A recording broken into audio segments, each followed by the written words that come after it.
Education bridge for life পেজে জানাই সকলকে আন্তরিক অভিনন্দন ও শুভেচ্ছা।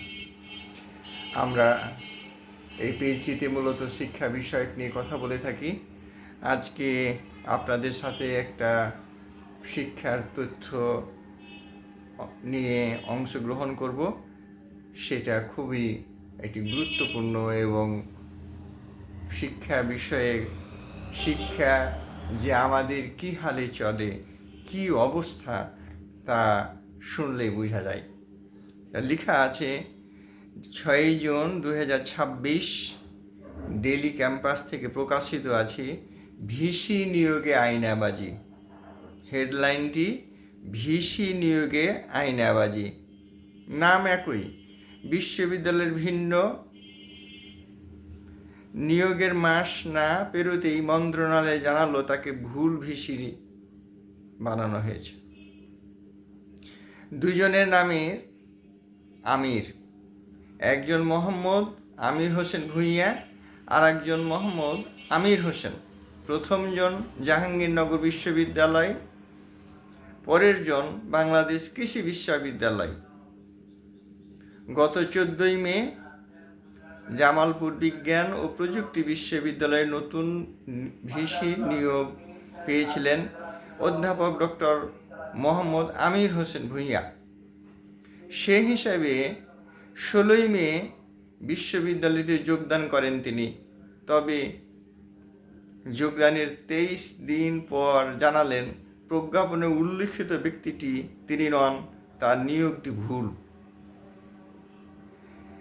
আর এই কারণে শিক্ষা মন্ত্রণালয় থেকে কৃষি বিশ্ববিদ্যালয় কৌলিতত্ত্ব ও উদ্ভিদ প্রযোজন বিভাগের মোহাম্মদ আমির হোসেন তার স্থলে নিয়োগ দেওয়া হয়েছে। শিক্ষা বিভাগের যে আয়নাবাজি, সেই বিষয়টি এখানে খুবই গুরুত্বপূর্ণ আমার কাছে মনে হয়েছে। যে একজন বিশ্ববিদ্যালয়ের শিক্ষক আর একজন বিশ্ববিদ্যালয়ের শিক্ষক, বিশ্ববিদ্যালয়টি আলাদা, তাদের নামের মিল আছে বটে, কিন্তু নামের তাদের টাইটেলের কোনো মিল কিন্তু নেই। এইখানে নাম উল্লেখ আছে আমির হোসেন ভূঁইয়া, আর একজন এর নাম হচ্ছে আমির হোসেন। তো এই যে আয়নাবাজি, চোখের যে খেলা, এই রকম একটা উচ্চ পর্যায়ের যে অবস্থা, সেটা সত্যি আমাদের ভাবিয়ে তোলে। এই যে ভিসি নিয়োগ দেওয়া হয়, সেখানে একটি সার্চ কমিটি রয়েছে। সার্চ কমিটি এইগুলো তার পরীক্ষা নিরীক্ষা করে।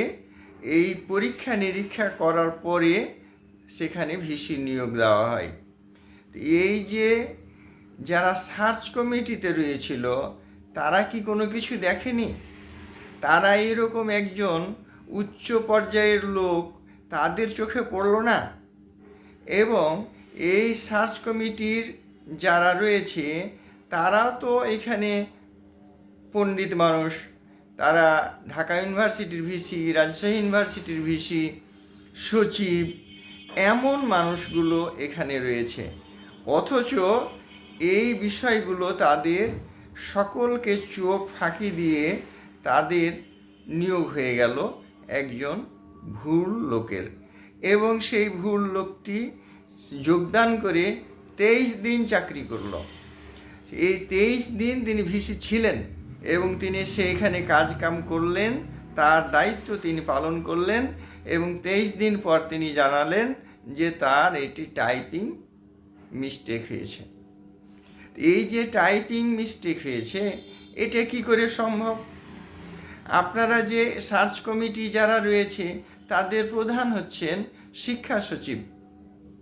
এই শিক্ষা সচিব তারা যে সূক্ষ্ম করে এই বিষয়গুলো দেখে না, এটা তার একটা প্রমাণ। আমরা শিক্ষা ব্যবস্থার মাঝে এমন অবস্থা দেখে আসছি দীর্ঘদিন যাবৎ, যে সকল কাজেই তারা প্রশাসনিক কর্মকর্তারা প্রধান, বুঝে না বুঝে, এবং হয়তো বা তারা বুঝে, অনেক বুঝে, ধরুন একটা ডিস্ট্রিক্টের যদি হয় তো শিক্ষা ব্যবস্থার সকল কিছু প্রধান ডিসি, উপজেলাটিও নয়। এখন এই শিক্ষা ব্যবস্থার কি অবস্থা সে সম্পর্কেও তারা মহাপণ্ডিত, তারা ডিস্ট্রিক্ট চালাতেও পণ্ডিত।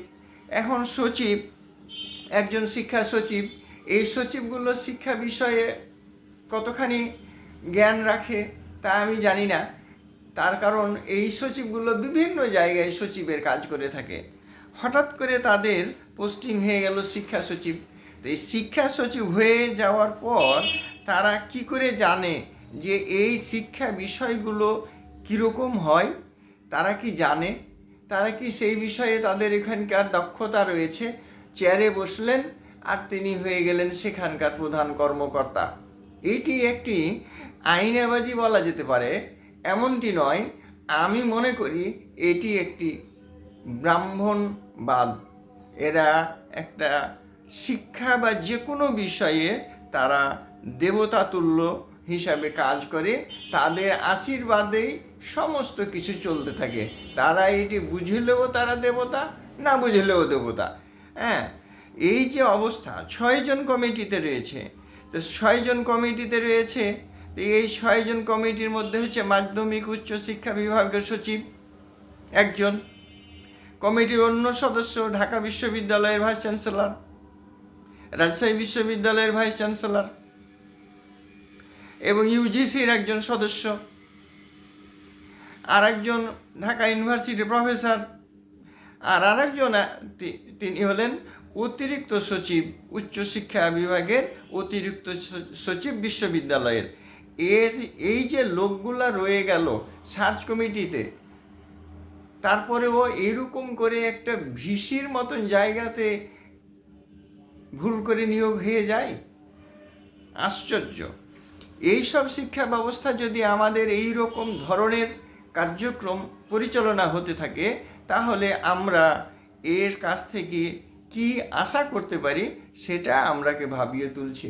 সাধারণ মানুষ হিসাবে আমরা বলবো যে এই ধরনের কাজে যারা দায়িত্বে চেক করে উপযুক্তভাবে দেখেনি, এদের বিরুদ্ধেও ব্যবস্থা নেওয়া উচিত ছিল। ওকে শুধু ভিসি থেকে বাতিল করেছেন, তো যারা সার্চ কমিটি কাজ করেছে তাদেরকে আপনারা বাতিল করলেন না, তাদের আপনারা পরিবর্তন করলেন না। হয়তোবা এদেরও অদূর ভবিষ্যতে পরিবর্তন হবে বলে আমি মনে করি।